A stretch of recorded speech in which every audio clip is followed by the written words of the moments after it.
Waalaikumsalam. Barakallahu fiik. Sahabat-sahabat sekalian, bukan tidak direncanakan, tapi ini qadarullah kita bisa bertemu di pusat jantung oase Sirah Nabawi. Dari lantai 2 Golden Tulip yang bersebelahan dengan Masjid Nabawi, kita dapat menyaksikan bagaimana aura keimanan memancar ke seluruh ufuk penjuru dunia. Pesan momentum Rabiul Awal sesuai dengan kelahiran Rasulullah SAW. Saya tadi beli buku Fadhailul Madinatul Munawwarah. Azim, Masya Allah. Luar biasa. Mari kita satu bahas. Saya menemukan satu hadis riwayat Abi Hurairah, dan ini hadisnya hadis mu'an'an. Allahu Akbar. Mu'an'anun ka'an sa'idin an kiram wa mubhamun bahwa rabiyin dak yusam. Masya Allah. Jadi derajatnya sangat luar biasa. Kita akan kupas di sela-sela kita menuju adzan maghrib, Syekh. Masya Allah. Barakallahu fiik. Saya melihat wajah Tuan Guru ini cerah secerah Secara masa depan kita. Indonesia. Insyaallah. Ada hadis dari riwayat Abi Hurairah, ani Nabi sallallahu alaihi wasallam qala la taj'alu buyutakum kuburan wa la taj'alu qabri aidan Iya.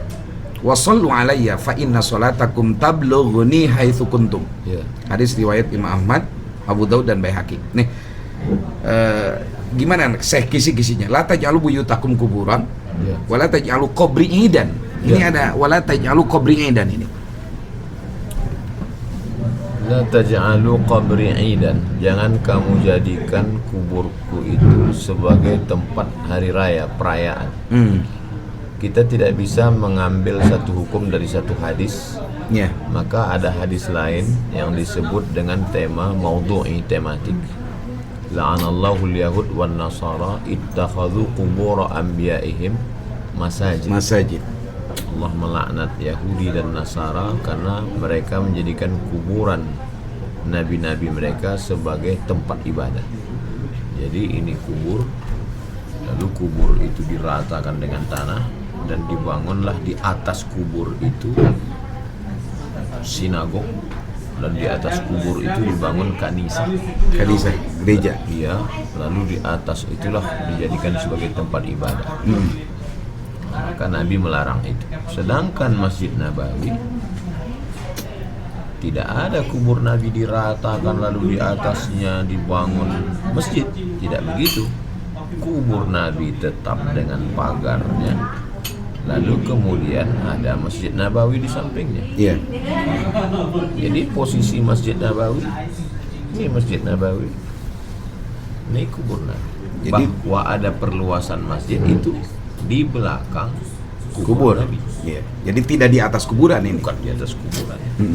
Maka bedakan yang pertama tiga masalah. Pertama, la'anallahu al-yahud wan nasara ittakhadhu qubur anbiya'ihim masajid, menjadikan kubur sebagai tempat ibadah. Yang kedua adalah la tasjudu ilal kubur, jangan sujud ke kubur. Yang ketiga adalah masjid yang ada kubur. Jadi jangan dipukul rata semua. Yang terlaknat itu mana? Diratakan ini kubur, lalu di atas kubur itu dibangun tempat. Nah, itulah yang terlaknat.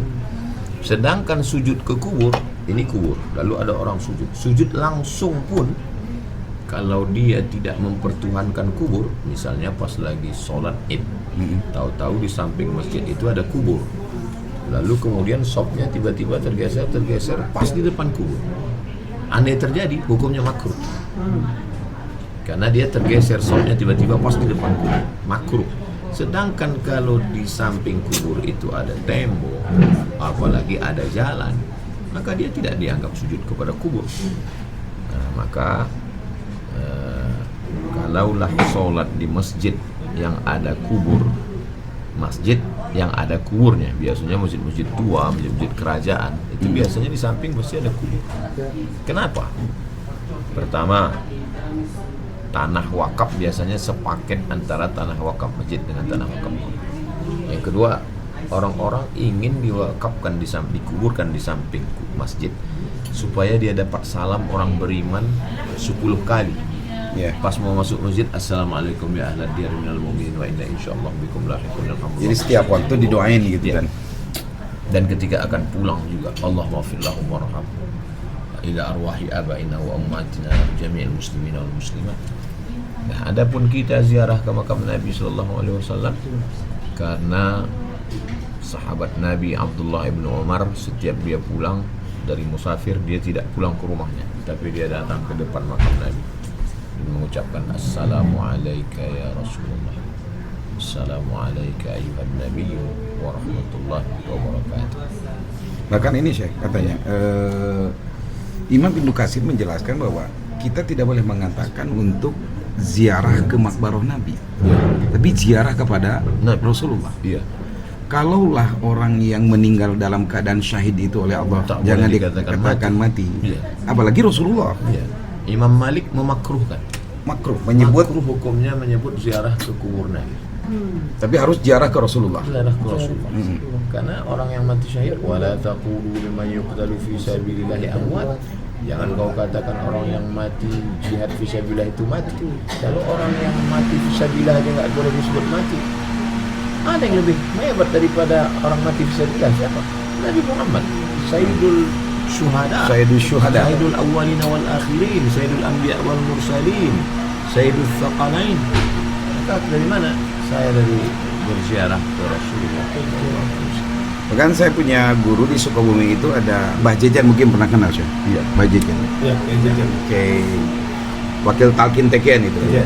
Yang pernah diundang ke pondok kami. Iya. Dia mengatakan, saya kalau ziarah ke Rasulullah itu gini, siap komandan, saya melanjutkan perjuangan. Artinya ruhnya itu ya tersambung karena itu. Dan ada yang unik di ujung hadis ini, wasallu alayya fa inna sholatakum tablughuni haitsu kuntum. Iya. Artinya bacaan sholawat itu merupakan penyambung kita dengan Rasulullah. Ya. Bahkan ada satu hadis yang lain itu kullu du'ain mahjubun hatta Mahjub. yusolli ala nabi. Iya. Mungkin ada relevansi dengan ujung hadis ini, Syekh.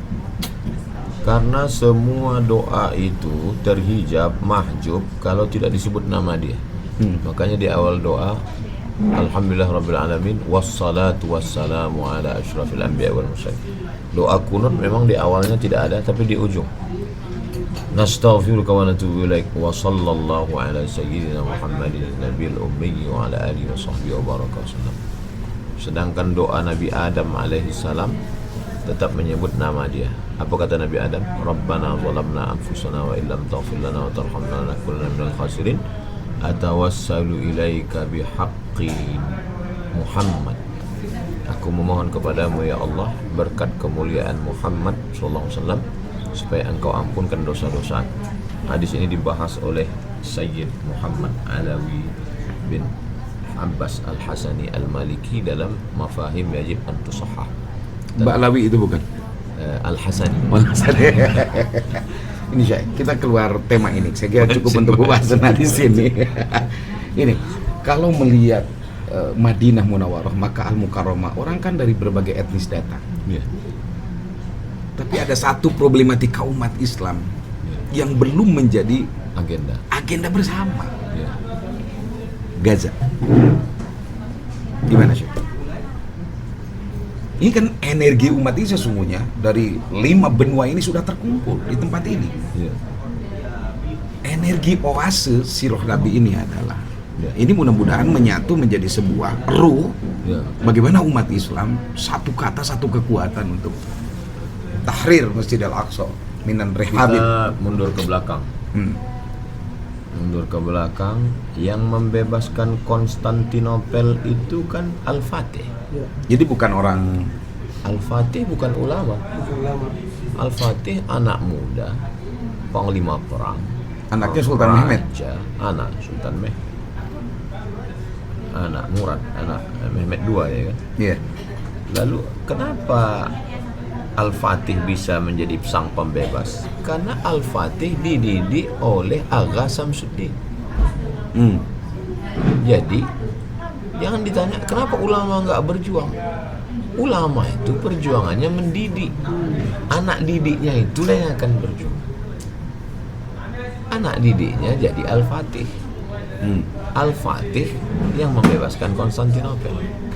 Yang membebaskan Palestina siapa? Salahuddin. Salahuddin Al-Ayyubi. Salahuddin bukan ulama. Salahuddin panglima perang yang menggulingkan Syiah Fatimiyah di Mesir. ya menjadi dinasti Ayyubiyah, Salahuddin Al-Ayyubi. Salahuddin Al-Ayyubi dididik siapa? Dididik oleh Al-Ghazali melalui Ihya Ulumuddin. Khatam Ihya itu dibaca oleh Salahuddin, baru bangkit semangat jihad. Jadi dalam hal ini ulama itu adalah sebuah narasi yang membangkitkan api sejarah dan madrasah. Maka Kiai Nono mendidik Salahuddin dan mendidik Al-Fatih. Artinya kita perlu menjadikan kiadah yang punya narasi untuk membebas Masjidil Aqsa. Mereka inilah yang akan membebaskan Masjidil Aqsa, akan membebaskan umat dari kejahilan. Minas zulumati ila nur, min zulumatil jahli ila nuril ma'rifah. Syukran. Jadi intinya kita tidak boleh pesimis. Oh, nggak boleh. Karena kalau pesimis itu satu, la yai'asu mir rahmatillah illal qaumul kafir. Jadi kalau mau pesimis harus kafir dulu. Kalau nggak kafir nggak boleh. Artinya ketika Rasulullah mengatakan latub tahanal Konstantinia wala ni'mal amiruha wala ni'mal jaisu dzalikal jaish, itu jeda waktunya 503 tahun kan? Iya. Pembuktian oleh Muhammad Al-Fatih. Iya. Artinya kita perlu sabar. Dan bukan hanya sabar tapi sabiru warabitu. Sabiru warabitu. Makanya mudah-mudahan kita sesabarnya Zainuddin menantikan hayat.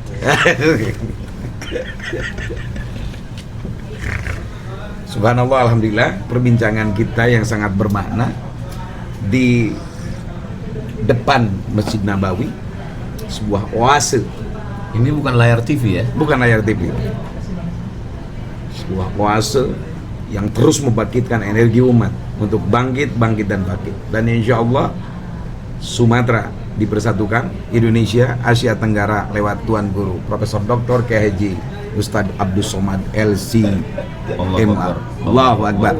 Barakallahu fikum. Mudah-mudahan kalaupun kita berpisah beberapa waktu, bumi Pasundan dari Ciamis, Sunda Empire.